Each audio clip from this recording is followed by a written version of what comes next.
नमस्कार साथियों, आपका स्वागत है हमारे संस्कार चैनल में। हम हाजिर है एक नई वीडियो के साथ। आशा है कि आपको ये वीडियो पसंद आएगी। आज हम आपको एक भक्त की छोटी सी कहानी सुनाने जा रहे हैं। ये कहानी आपकी सारी टेंशन खत्म कर देगी। एक बड़ी छोटी सी कहानी। एक भक्त की जीवन में समस्याएं खत्म नहीं हो रही थी। एक प्रॉब्लम जाती दूसरी आती। कभी घर में कोई बीमार रहता, कभी कुछ और हो रहा होता, कभी जॉब में सैलरी नहीं बढ़ रही होती, जॉब अच्छी नहीं चल रही होती थी, बॉस गुस्सा कर रहा होता था। उसे लगता था कि मेरी लाइफ में बहुत सारी प्रॉब्लम है और मैं भगवान का इतना नाम लेता हूँ, इतना जप करता हूँ, इतना ध्यान करता हूँ, फिर भी भगवान मुझसे रूठे हुए क्यों हैं। वह हमेशा भगवान से शिकायत करता रहता था। उसके आसपास के लोग उसे समझाते थे कि तुम तो इतना नाम लेते हो, इतनी भक्ति करते हो, तुम्हें लाइफ में सब कुछ अच्छा हो जाएगा, चिंता क्यों करते हो। और वो लोगों से कहता था कि मैं इतनी पाठ पूजा करता हूँ तब भी तो अच्छा नहीं हो रहा है, भगवान मेरी पुकार नहीं सुन रहे हैं। बहुत सारे लोग दिखते हैं मुझे आसपास जो कुछ भक्ति करते हैं, फिर भी उनकी लाइफ में बहुत अच्छा चल रहा होता है।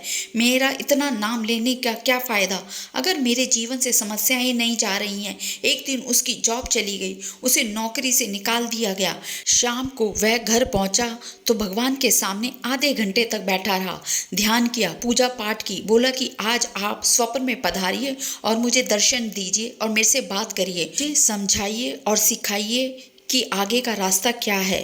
कमाल की बात यह है कि जब वो सोने गया तब सपने में उन्हें भगवान ने दर्शन दिए। जैसे ही भगवान आए उसने अपनी बात रखी, उसने अपनी सारी समस्याएं रख दी थी। मैं इतना नाम लेता हूँ, आपने मुझे परेशान कर रखा है, इस नादान भक्त पर आपने इतनी जो परेशानियां डाल दी हैं। भगवान ने कहा ये तो नियम है प्रकृति का, चलता रहता है, हानि लाभ तो सहना पड़ता है। उसने कहा नहीं, आप मेरे साथ क्यों कर रहे हो, मैं बहुत परेशानी में हूँ, मुझे तो समाधान दो, सल्यूशन दो और अभी के अभी दो। तो कमाल की बात है, भगवान ने कहा ठीक है, मेरा भक्त जो है नादानी कर रहा है, समझ नहीं रहा है, इस चक्र को नहीं समझ रहा है। उन्होंने कहा ठीक है, बोले तुम एक काम करो, वो सामने तुम्हें एक बड़ा सा बरगद का पेड़ दिख रहा है। उसने कहा दिख रहा है, सपने में यह सब चल रहा है। तो भगवान ने अपने भक्त से कहा कि सुनो, एक काम करो, एक पोटली बनाओ, जितनी प्रॉब्लम है सारी की सारी उसमें डाल दो, जितनी दुख है, जितनी समस्या है उसमें सब डाल दो और जाकर उस पोटली को उस पेड़ के वहाँ बांध कर आ जाओ। बहुत सारे लोगों ने वहाँ पोटलियाँ बांध रखी हैं।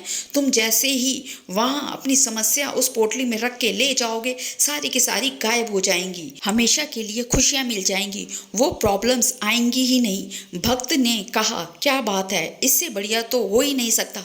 भगवान ने कहा बस एक बात सुन लो, वहाँ जब जा रहे हो तो अपनी पोटली तो बांध के आ जाना, लेकिन जब वापस आओ तो कोई भी एक पोटली उठाकर लेकर आना, क्योंकि चक्र है, नियम है, चलानी पड़ती है। धरती है, ये सृष्टि है, चलती है, पोटली तुलानी पड़ेगी, अपने जीवन में रखनी पड़ेगी।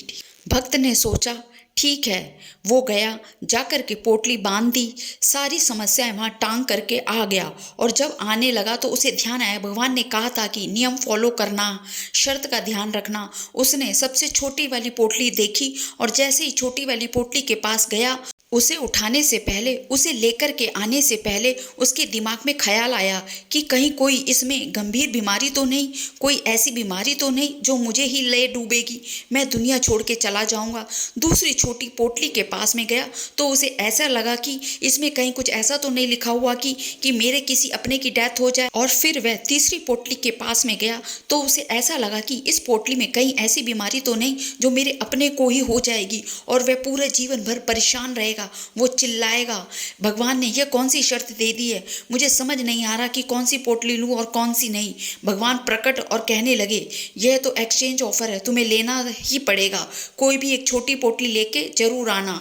नहीं, मेरी वाली ठीक है, जो समस्या है उनको हैंडल कर लूंगा, उनसे लड़ना सीख लूंगा, उनके साथ जीना सीख लूंगा। ये छोटी सी कहानी बस यही मैसेज देती है कि लाइफ में अगर आपने प्रॉब्लम्स को हैंडल करना सीख लिया तो यही जीवन आपको खूबसूरत लगने लगता है। इस जीवन की छोटी मोटी समस्याएं आपको रोल कोस्टर राइड लगने लगती हैं और आपको समझ में आता है कि अगर जीवन में आए हैं तो समस्याएं तो आएंगी, बस उनको याद करते रहना है ताकि हमें उन समस्याओं से लड़ने की ताकत मिल सके।